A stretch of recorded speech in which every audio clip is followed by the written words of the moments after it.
Okay, hello everyone. Myself, Dr. Jay Singh Patil. I am working as an assistant professor in the Department of Microbiology at Yeshwantrao Chavan College of Science, Karad. Today, in this my video lecture, we are going to talk about one of the basic and simple topic from the paper of immunology, and the title of the topic is complement system. You can see here in this particular screen the title, it is complement system. Under that particular topic we are going to discuss the first sub point of complement system, that it will be nature and properties. Means in my today's video lecture we are going to discuss nature and properties of complement system. That complement system is a part from the paper 10 or course 10 with title immunology. In that the complement system is coming under the unit 1 at subtitle point C. So unit 1 C is the complement system. In that complement system, in your syllabus, actually there are 3 subpoints.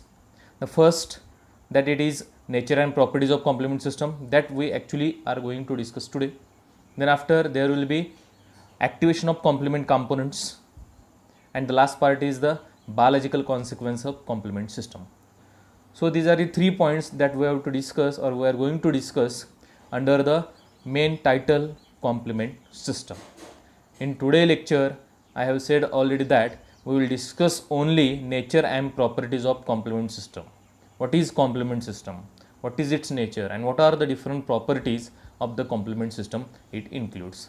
So these are my personal details. If you have any query regarding this particular video, you can directly contact me, you can mail me, or even you can put a comment in comment box on my YouTube channel, because this particular video I am going to add it on my YouTube channel, and I will provide you YouTube link so that you can watch it again and again. Until or unless you watch this video repeatedly, you cannot understood the concept clearly. So you can watch at least for 2 to 3 times, so that all the properties you will get understood very easily. So we will start the complement system, nature and property. First we will discuss what is complement system. What does it exactly means? What is complement system? So what is complement system? The complement is a system of non-specific proteins or factor. What is complement system? Complement is a system. As we called it as a system, it clearly indicates that it is made up by many factors or many proteins. Many factors or many proteins, they are combined together to work as complement or complement system, and these protein factors, they are of non-specific type. In previous year course you have already studied the non-specific defense mechanism of our body. In that context, the non-specific word, it means here also. Here non-specific means that complement system is actually acting against foreign entities. Commonly we call them as an antigen. We know that antibody, they specifically act against a particular antigen, but this is not the case for complement system. Complement system and its components, they are non-specific proteins. Means what? The single complement component or this particular protein factor, it can act against many more antigens. So from this particular point, you can get a clear idea about the complement system is that it is something, a protein which is work similar to that of antibody. So what it does, it exactly means, we will discuss in my next point. So the complement system, it is present in the normal human and animal serum. Where it is present, as like that of antibody, we know the antibodies, they are found to be present in the serum. In the same way, complement system and its proteins, they are found to be present in the human and animal serum, isn't it? This complement system have been activated by antigen antibody reaction. So this is the important aspect of complement system.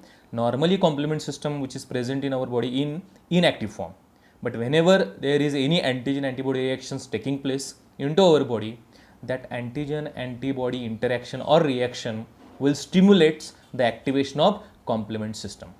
Means complement system is activated by antigen antibody reaction. Once complement system is getting activated, what is its role then? Then that activated complement system, it has the ability to lyse or damage the cells. So whatever role of antibody in our body, the similar role has been performed by complement system also. But there is actually difference between complement system and antibody. As I said in my first point, antibodies are specific in their action. Complement system, in their action, they are non-specific in nature. The single complement system, it can act a variety of act against variety of antigen or foreign entities. But that activated complement system, it have ability to lyse or damage cells. It also mediates a number of biological activities. Once the complement system activated, it also helps in activating number of biological activities, and those biological activities, they directly or indirectly will boost our immune system. So our overall immune system will be increased or boosted up by this particular complement system. Okay, clear. Next point that we're going to discuss here is the history of complement system. How complement system it has been discovered? What is the history behind the discovery of complement system? In this particular first point, you will see that there will be research on the complement, and it was began in 1980s. In 1980, the research on the complement system it was began by Jules Bordet at the Pasteur Institute in Paris. The Bordet scientist, he started actually the research on complement system in 1890s, where Bordet showed that the sheep antiserum causes the lysis of bacterium. Lysis of bacterium means destruction or damage of bacterium. Which bacterium? Vibrio cholerae. So whatever sheep antiserum is there, that sheep antiserum has some factors or something part is there inside the sheep antiserum which is responsible for lysis of bacterium Vibrio cholerae, and that particular fact was first time observed by Bordet at the Pasteur Institute of Paris. He also observed that something factor which is inside the sheep antiserum which is responsible for lysis of Vibrio cholerae, that something factor is inactivated. How it becomes inactivated?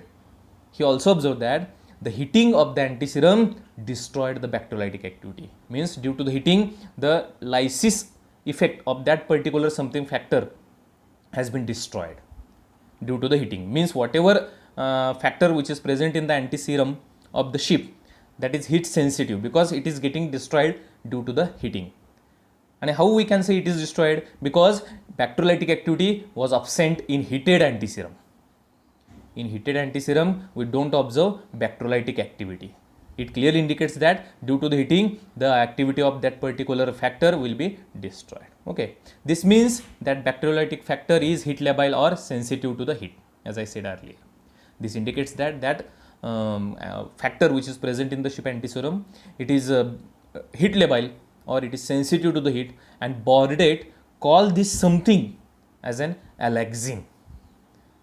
Alexin is the actually original or old terminology for the complement system. Later on it has been renamed as a complement. Otherwise originally it was called as an alexin by Bordet, and that alexin is a heat sensitive factor present in the normal human and animal serum which is responsible for lysis of bacteria. That is alexin. Okay, so alexin is the old name. Now how that alexin is renamed as a complement? Why alexin is called as a complement then? That Paul Ehrlich actually in 1899 renamed alexin as a complement. So who renamed the alexin as a complement? Paul Ehrlich in 1899. Okay, and this is because it was first identified as a heat labile component. That alexin, it was a heat labile component which is responsible for bacterial lysis and found to be present in the serum, and that particular alexin is found to be complemented or enhances or boost up or augment. What that particular alexin complements, or which process they will enhance? They will enhance antibodies and phagocytic cells activities to clear microbes, to clear damaged cells from an organism. That particular factor enhances or promotes inflammation, and also the attacks on the pathogen's plasma membrane so that the pathogen will get destroyed.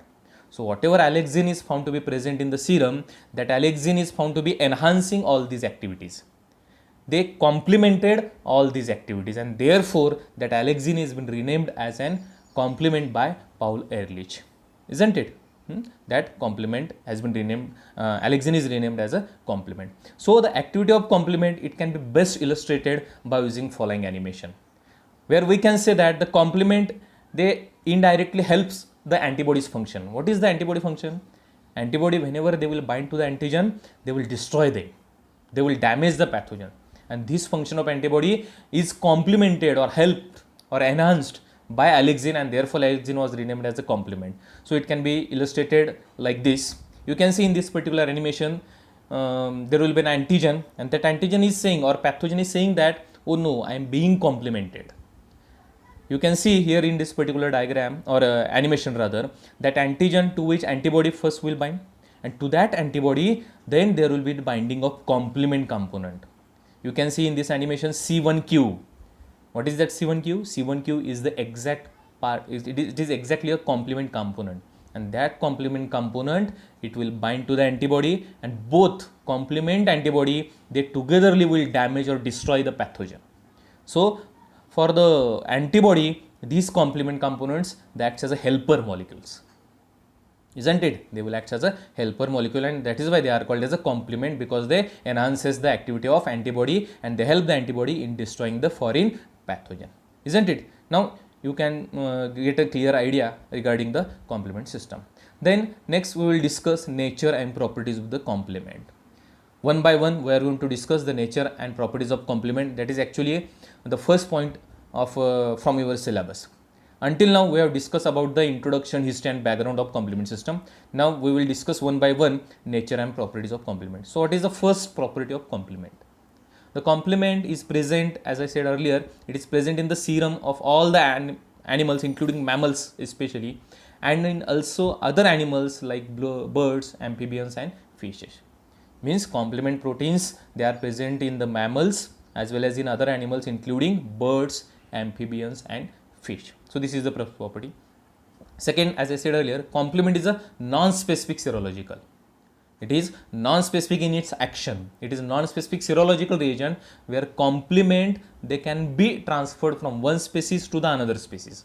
Means from one vertebrate body, if we have removed complement components, and if we transfer them into another vertebrate body, then they work there only. They work there also, and this is indicating that the complement is non-specific. That complement from one species, they react with the another species. The third important property of complement is the complement constitutes 5% of normal serum protein. We know that in serum there are different types of proteins, they are found to be present, and out of the total proteins, it is a 5% of proteins from the serum, they have been contributed by complement proteins. Means complement constitutes 5% of the normal serum protein. The concentration of complement is not increased. You have to remember this particular point. The concentration of complement is not increased as a result of immunization. We know that immunization is responsible for increasing the antibody production in our body. Immunization means, for example, vaccination. Whenever vaccine has been introduced into a person, that person's immune system in response shows increased concentration of antibody. But unlike the antibody, complement concentration will not be increased as a result of immunization. So this is another difference we can say in between complement and antibody. Complement non-specific, antibodies are specific in their action. Antibody concentration will be increased after immunization, but complement concentration is not increased after immunization. It remains constant, that is around 5% of the normal serum protein, isn't it? The next property of the complement is the complements are heat labile. As I said earlier, these are the heat sensitive factor. And what is that time temperature relation which will destroy the complement activity? These complement components of the serum, they can be destroyed at 56 degrees Celsius for 30 minutes. If we heat the serum consistently for about 30 minutes at 56 degrees Celsius, the complement proteins present in the serum, they will get destroyed. And such a serum with inactive complement is called as inactivated serum. What is inactivated serum? Is the serum where complement activity is destroyed by heating at 56 degrees Celsius for 30 minutes. You have to remember time temperature relationship, because these minor things which helps you in multiple choice type of questions, isn't it? So you have to remember these minor things. The complement, the next property, the complement does not bind to free antigen or antibody, but only with the antibody which has already combined with an antigen. This is another important feature or properties of complement, that complement, they never bind to free antigen or to free antibody, but they only bind to the antigen antibody complex. So until or unless antigen antibody complex will not form, the complement will not bind to antigen or free antibody.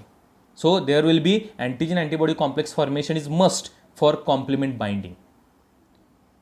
For complement binding, antigen antibody complex is must, because complement components, they will not bind to the free antigen or to the free body. And when complement binds to the antibody which is already in association with antigen, then it is called as a complement fixation, or it is called as a complement binding, or it is called as complement consumption. So once complement components, they will bind to the antibody which is already bind to the antigen, then it is called as a complement fixation or binding or complement consumption. So you have to remember this. The next property is complement. As I said in my previous point, the complement, it will bind to the antibody, but when it is in association with antigen. But the complement, it does not bind with all types of antibodies or immunoglobulins. They only bind to the IgM type of antibody and IgG. IgG, it has sub 3 parts of IgG antibodies. There are IgG1, IgG2 and IgG3. And to these 3 IgG sub parts, the complement, it can bind along with IgM antibody, not other types of antibody to that can be bind with the complement system. Means complement, it cannot bind to the IgA, IgD, IgE, but complement, it can bind to the IgM and 3 subclasses of IgG antibody. It will not bind to the remaining types of antibodies. Thus the fixation. So from the point number 7 and 8, we can say that the fixation or binding of complement is not influenced by the nature of antigen. Whatever type of antigen is there, it doesn't matter. But the type of antibody, it matters for binding the complement component. Isn't it? It indicates that the fixation of complement is not influenced by nature of antigen, but only by the type of antibody. Because for binding of complement, only IgG and IgM antibody, they are essential. So nature of antigen, it will not affect the binding, but the type of antibody, it will affect the binding of complement components. Isn't it? So where these complement components bind to the antibody, we can see in this 10th property of the complement system, complement binds to Fc portion or Fc fragment of the antibody. You have already studied the structure of antibody in the second year course, isn't it? You have also know that the Fc fragment is there. That Fc fragment is the part of constant chain of constant part of the heavy chain of that particular antibody, and to that Fc fragment, these complement components will bind, and that antibody in turn, it will bind to the antigen. So antigen antibody interaction will be there. So antigen binding site of antibody will bind to the antigen, and Fc part of antibody, it provides binding site for the complement components. So complement components, they can bind only with the Fc fragment of antibody. Okay. The next point is the complement system is consist of at least 30. The complement system, as we are saying that it is a system, means it has many more components. So how many components? The complement system, it approximately consists of 30 chemically and immunologically different serum proteins. All those 30 chemically and immunologically different proteins, they combine together to form complement system. Okay. And the biological activities of these complement systems, means these 30 chemically different and immunologically different proteins, they combine together to form complement system, and that complement system and their activities will affect both innate as well as acquired immunity, because these are the two major parts or types of our immune system: innate or inborn immune system and acquired immune system. And both these immune system, they have been affected by the complement component system. Okay, so overall we can say it will boost our entire immune system. The next property is complement is a complex of 9 different fractions. Complement is a complex of 9 different fractions, and they have been named as from C1 to C9. C for complement, and they have been labeled as a series of numbers starting from C1 up to C9. So there are total 9 different fractions that can observed in the complement components. All these fractions, we are going to actually study them in detail in complement activation pathways, isn't it? Out of these 9 complement fractions, the first component is very important and very crucial, and that it is C1. So the C1 is the first complement component which occurs in the serum as a calcium dependent complex. means C1 is a calcium dependent complex, means it requires calcium for its activity. And on chelation with EDTA is the chelating agent which can chelate the calcium. So in absence of calcium, that C1 is found to be given 3 subfractions of C1. What are those 3 subfractions of C1? C1q, C1r and C1s. So C1 is the first complement component which is very crucial, and it is calcium dependent complex, and on chelation with EDTA it gives rise to C1q, C1r and C1s. You might remember that in animation that I have already shown you, there will be the C1q, isn't it? Because C1q is the subfraction of C1 which is actually going to bind to the antibody. So it is very important, and you have to remember that the C1 component is a calcium dependent. It is important from multiple choice point of view. Okay. Thus the C1 is actually made up by, rather instead of saying C1, C or complement is made up by total 11 different proteins. As I said in the point number 13, it is made up by total 9 fractions, but C1 it is further subfraction into 3 parts. So there are 2 additional parts of the complements. So 9 plus 2, it will totally become 11 different proteins for the complement system, which actually works together, and they work together to help antibody in destruction of the foreign antigens or foreign pathogen or cells. So the entire complement system, it has total different 11 different proteins, isn't it?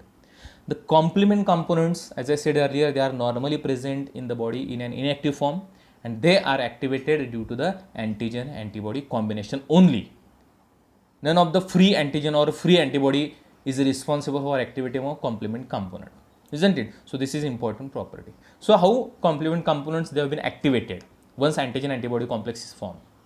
You can see in this particular last property of complement system that complement components, they are activated in a cascade pattern.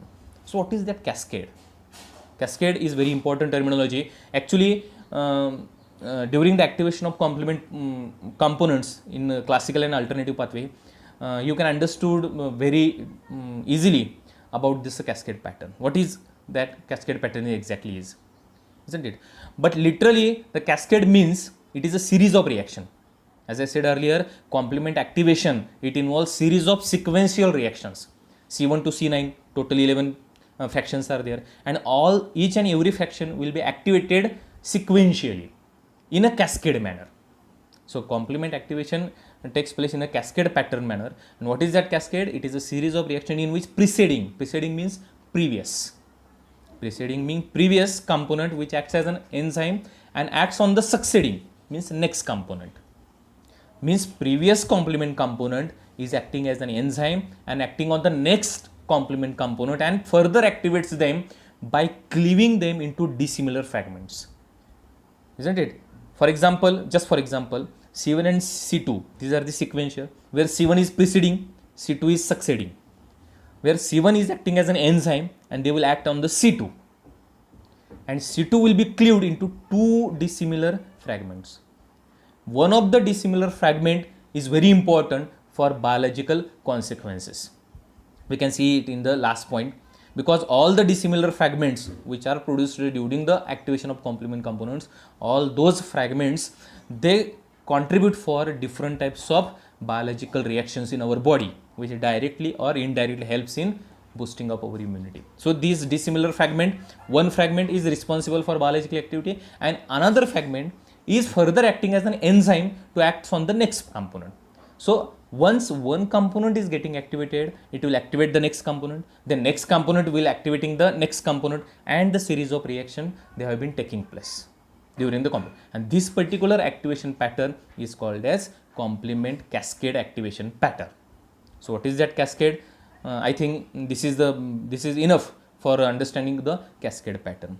Again, in detail, we will discuss the cascade pattern in activation of complement pathway, isn't it? So this is all about nature and properties of complement system. So this is the first point that we have completed in my today's YouTube video lecture. In my next YouTube video lecture, we will discuss about the activation of complement system, isn't it? So thank you very much for listening my this particular video. If you like the video, subscribe my YouTube channel so you can automatically get the notification whenever I am going to add any new YouTube lecture. You will automatically get the notification once you subscribe my YouTube channel. So thank you Thank you very much.